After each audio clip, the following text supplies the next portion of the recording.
Welcome back to our playthrough of Carnage and Aether, Revenants of Veldonia. Today we're going to go over the downtime phase. So last time we played, our hero Kayla survived her fight with the slime creature in the arena. It was a long, arduous battle, but she managed to pull out the victory. We collected our spoils, our loot. We got a number of aspects and materials. So that will start the downtime event phase while we're recuperating from our match. So downtime is listed on page 87 of the rulebook. It's made up of 6 steps. The first step is determine the fate of any character that was taken out of action during the arena phase by rolling on the recovery table on page 67. So we were playing with multiple characters or had some allies and somebody reached 0 hit points, we would roll on page 67 for wounds and death and see what happened. The D20 roll. Now nobody got hurt, but just for funsies, let's see. Ooh, we got a 20. The character was simply knocked out. They're ready for action. So if Kayla had been wounded during that fight, she would have been okay. Right, that's good. That's the first step, recovery. Second step is roll on the downtime events table on page 88. So downtime events. Once per downtime phase, you must roll on the downtime events table to find out if there's any event or circumstance that can help or hinder you. This is also a D20 roll. Let's check that out. Another 20. Wow. The character in your team stumbles upon a hidden stash of valuable resources. Each player character can roll 3 times on the materials table. Right, that is awesome. So let's find the materials table. I know that's in the back with crafting somewhere. We are having some good luck during the downtime phase. Crafting material, page 205. We will flip over to 205. We get to roll 3 times on a materials chart.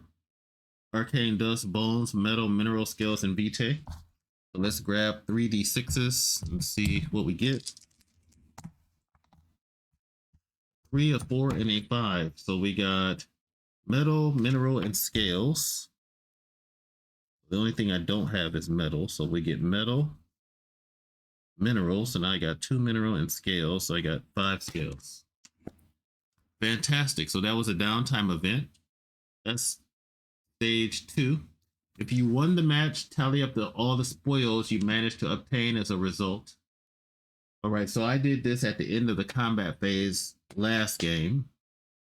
We ended up getting 2 aspects and 5 materials, so we rolled all that up and got it. That's the same 2 aspects and materials chart that we were just looking at. Feel free to check the end of the previous video for that. Tally up any earned favor you might have earned with your patron and spend as you deem necessary. Right, so I went over the favor in the patron video. I think that was video 3. Let's see, did we earn any patron favor? So we did get 1 tick mark for our patron's request. And our patron was Kiros. We didn't use any consumables. Let's see. Winning a match grants 5 favor. We didn't get any favor of the crowd because I think you have to get a critical for that. But it looks like so far just 5 favor. Last stand we didn't do. Didn't win without losing health. Didn't win within the first 5 rounds.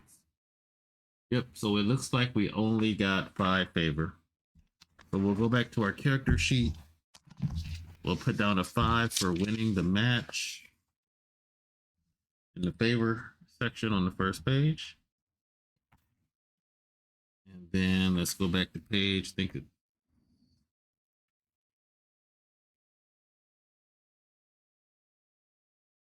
Craft new gear, page 205. Train if you want, and repair any piece of equipment that was damaged during the match. Page 217. So crafting on page 205. I know that we want to make some type of acid-based weapon. So we are in bone tier. So you need 2 bone, 1 metal, and 1 bane for a weapon. I don't have any bone. We don't want a shield. 2 bones. Nope. 2 bones for helmets. We could make boots. 2 scales, 1 metal, and 1 bane. I do have enough for boots. And I do have enough for rings, but let's look at boot properties.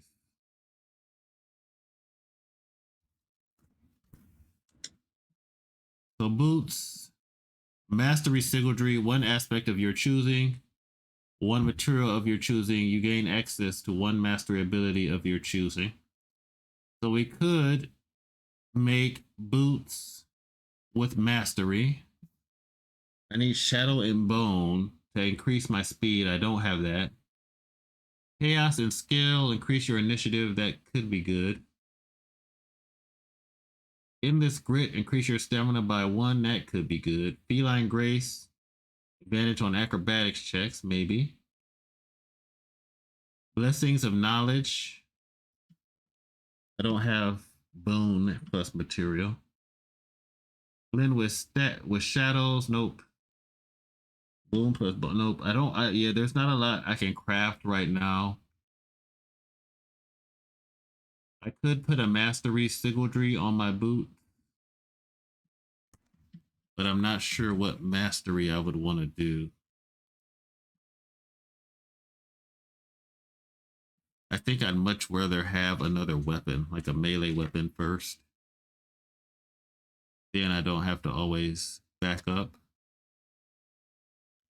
But you can take the materials that you're getting, and then it has different options.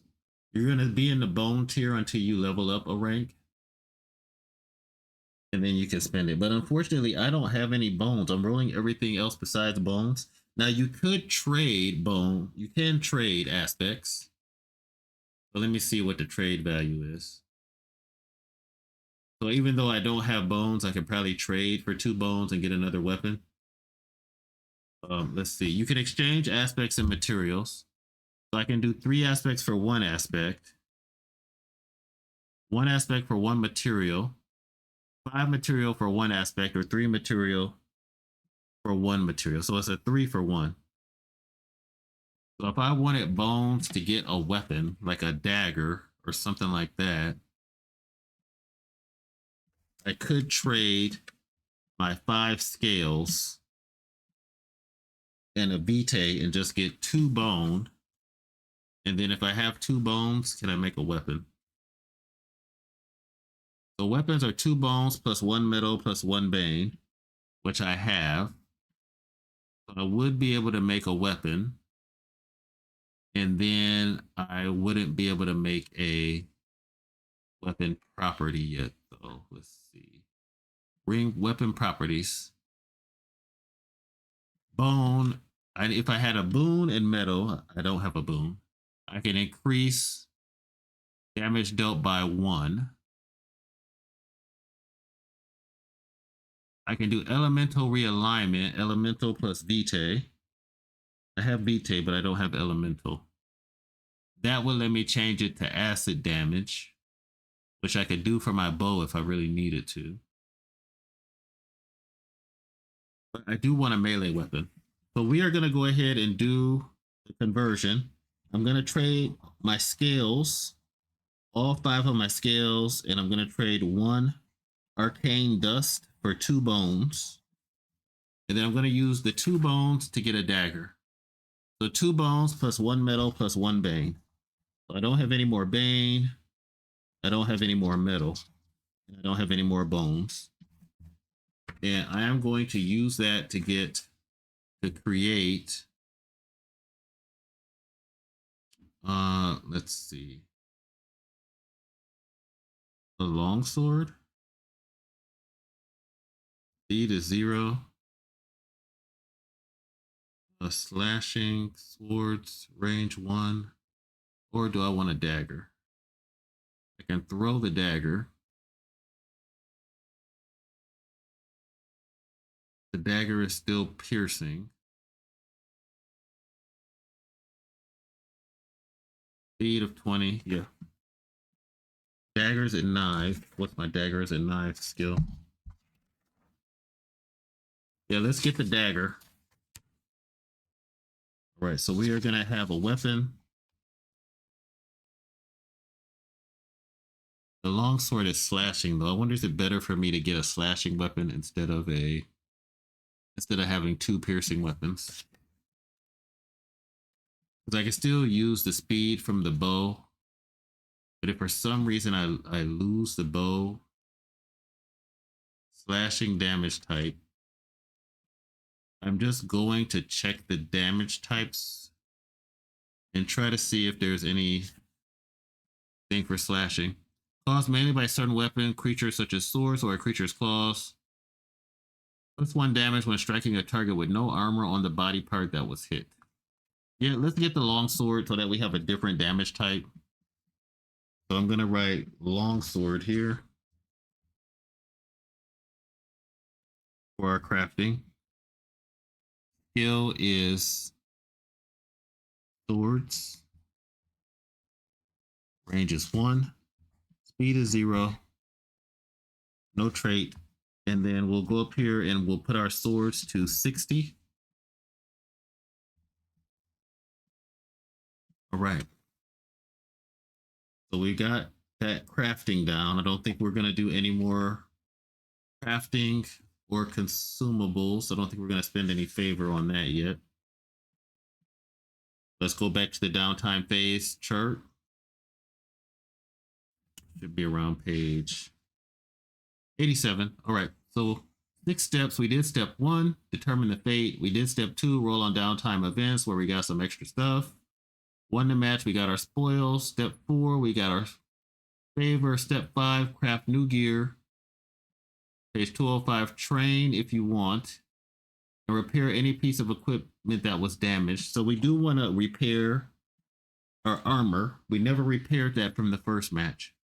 So when you're repairing, you have to give up a component that will be used to make the armor. So we have soft leather armor.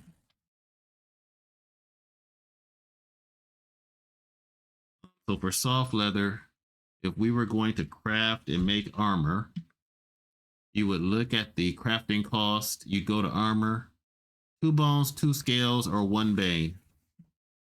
Did I spend all the things I would need to repair it? 2 bones, 2 scales, or 1. I did.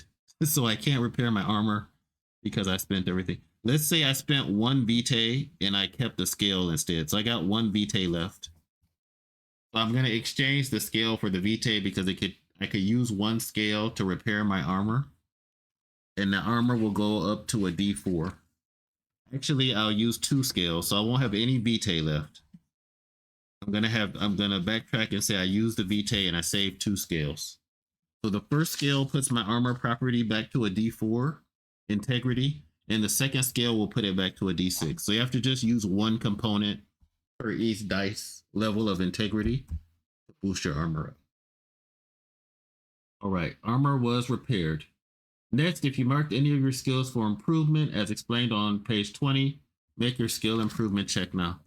Now, during the fight, the last fight, I did forget to mark any skills for improvement, but basically, whenever you roll doubles, a critical or a fumble, whether that fail succeeds or not, you can mark an improvement check on that ability. So I know for sure I fumbled with my bows and crossbows, which I have a check on it. So what you do is you are going to roll your D100 roll. If you roll above it, you get to increase it by D4. If you roll below it, you'll get to increase it by 1 up to a maximum of 80. So we're trying to roll above a 60. Let's see what we get. 89, we do roll above it. So then we get to roll a D4. And we got a 3. So our bows and crossbows will increase to 63. So she learned a bit from constantly dropping her bow and shooting herself.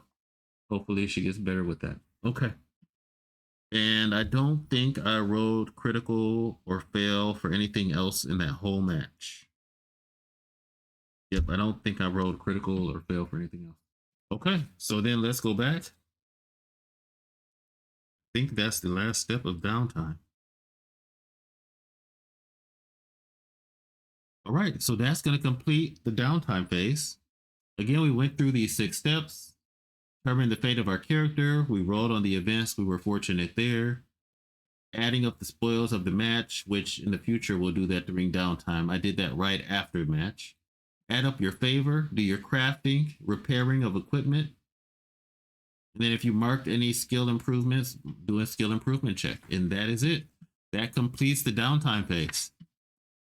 And from that, you would return to the arena again, fighting until you decide to take on an elite enemy. You have to go through 11 ranks to earn your freedom and escape the tactical arena battles in Veldonia. Right. Fantastic. I think that is going to conclude our session for today. Thanks for tuning in to Carnage and Aether, Revenants of Veldonia. Tactical arena battles in the world of Ker Nethalas by Black Oath Entertainment. If you enjoyed the playthrough, please like the video. Don't forget to like and subscribe. And as always, thanks for watching and have a great day.